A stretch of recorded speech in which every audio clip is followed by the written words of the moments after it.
To factory reset your Samsung Galaxy A57, all you need to do is simply open up the Settings app on your phone and then scroll and select General Management.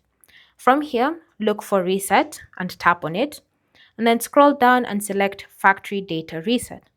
Once you've chosen that, let it go through all the items that are currently on your device, confirm you are okay with deleting everything, and then scroll down and select Reset and confirm your choice.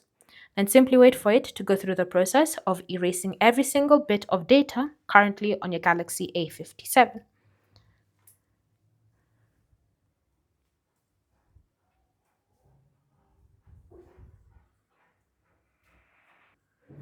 And then once it's successfully finished erasing all the data, it should bring you to the welcome page that you experienced when you first set up the phone,